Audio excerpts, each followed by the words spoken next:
கடம்பூர் ஜமீன் விளக்கு பாதையும் இங்கு சுமார் 500 ஆண்டுகளுக்கு உருவாக்கப்பட்டதாக சொல்லப்படும் இந்த பெரும் கருணீஸ்வரர் ஆலயத்தை மையமாக வைத்துதான்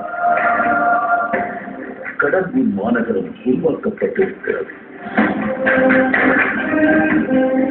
இந்த அளவு இந்த ஆலயத்திற்கு மேற்கு திசையில் வீடுகளை இங்குள்ளவர்கள் கட்டுவது கிடையாது.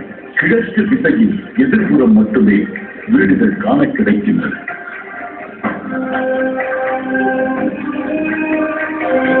கடம்பூர் அரண்மனை கூட இந்த திசையில்தான் முற்காலத்தில் அமைக்கப்பட்டிருக்கிறது. இதற்கு காரணம் ஆலயத்தில் வீட்டிருக்கும் சிவன் ஜமீனின் மூத்த தலைமுறையாக கருதி வழிபாடு நடத்தியதுதான். சிவன் கோயில் 500 ஆண்டு காலத்துக்கு முன்னால கட்டினது. பொதுவாக அண்ணன் விவகாரமாக கூட பாவத்தை நீங்க பண்ணீங்கன்னா மேல் கொண்டா மூத்தவர்கள் பெரியவர்கள் அதன் அடிப்படையில நீங்க கடம்பூருடைய வில்லையே அமைஞ்சிருக்கும். ஊருக்கு பாதுகாவலாக சிவன் கோயில் எல்லாத்துக்கும் மேல் பெரியவர்கள் முறையில் சிவன் அவங்க வச்சுட்டாங்க.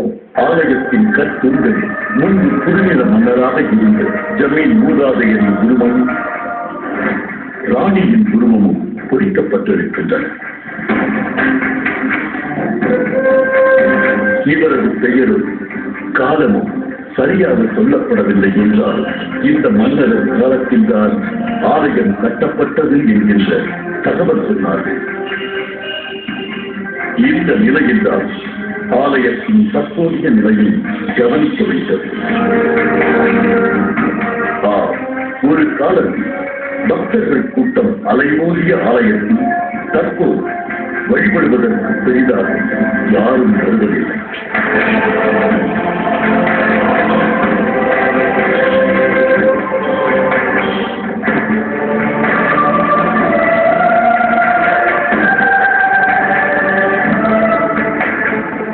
அங்கே ஒரே ஒரு மூதாட்டியை மட்டுமே பார்க்க முடிந்தது. ஆலயத்தை பராமரித்து அதே இடத்தில் தங்கியிருக்கும் அந்த மூதாட்டிக்கும் கோவிலின் வரலாறு பற்றி அதிகம் தெரிந்திருக்கவில்லை. தனக்கு தெரிந்தவற்றை கூறினார்.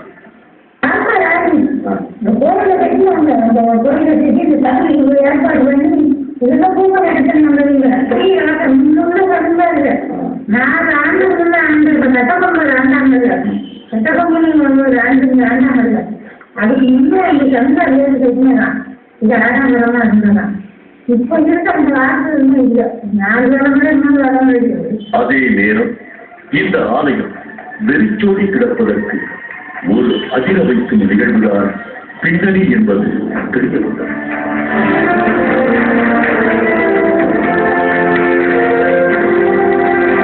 பக்கத்து ஊரில் ஒருவரை கொலை செய்து பின்னணி இந்த கோவிலை கொண்டு வந்து சிலர் தொங்கவிட்டு சென்றிருந்தார்களா?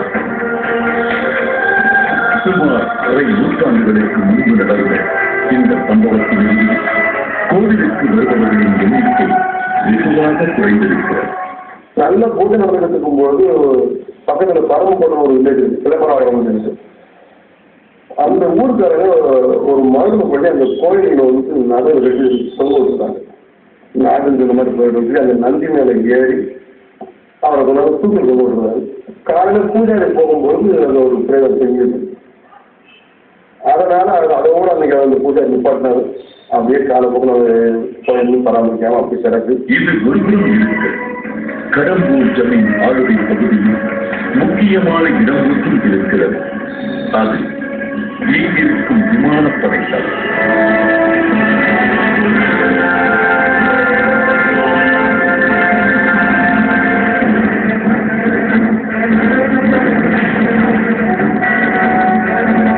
இரண்டாம் உலகப் போரின் போது விமானங்களை தரையிறக்க ஆங்கிலேயர்களால் இந்த இடம் பயன்படுத்தப்பட்டது.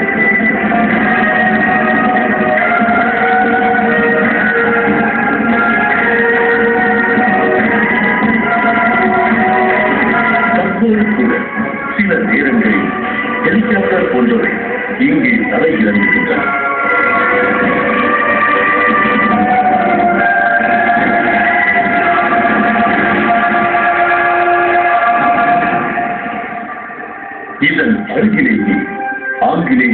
அமைக்கப்பட்ட ரயில் போக்குவரத்திற்கான இருப்பு பாதை இருக்கிறது. விமானப்படை தளம், ரயில் போக்குவரத்து போன்றவற்றை அமைத்து கடம்பூரை ஒரு முக்கியமான நிர்வாக பகுதியாக ஆங்கிலேயர்கள் செயல்பட்டிருக்கிறார்கள். அத்தோடு உலகப் போரின் போது ஆங்கிலேயர்களுக்கு ஆதரவாக படை திரட்டி உதவிய ஜமீன்களில் கடம்பூர் ஜமீனும் ஒன்று என்கின்ற குறிப்பும் இருக்கிறது. செப்டம்பர் மாதம் வரும்போது இந்த இடத்துல ஒரு பழக்கம் அமைக்கணும்னு சொல்லிட்டு ரன்வே அமைச்சாங்க. அப்போ எங்கள் அப்பா வந்து ரொம்ப உண்மையாக செகண்ட் வேர்ல்டு வாருக்கு ரொம்ப உண்மையாக இருந்து அந்த ரன்வேல அமைச்சு கொடுத்தாங்க. எல்லாத்துக்கும் வந்து செகண்ட் வேர்ல்டு வாரில் இந்த இடத்துக்குள்ள வர முடியாது, ப்ரொவிஷன் ஏரியா இருக்கு. ஆனால் எங்களுக்கும் தனியாக ஒரு இந்த இடத்துக்குள்ள உள்ள வரலாம். அந்த அளவுக்கு ராஜாவுக்கு ஒரு முக்கியத்துவம் கொடுத்து வச்சிருந்தாங்க. இந்த நிலையில்தான் கடம்பூர் ஜமீன் வாரிசுகள் உருவாக்கி இருக்கும் பழ தோட்டத்தில் ஒரு ஆச்சரிய நடைமுறையை உருவாக்கி இருக்கும் தகவல் கிடைத்தது. கடம்பூர் ஜமீனில் புதிய அரண்மனையை சுற்றி இருக்கும் பழத்தோட்டம் இடைவேளைக்கு பிறகு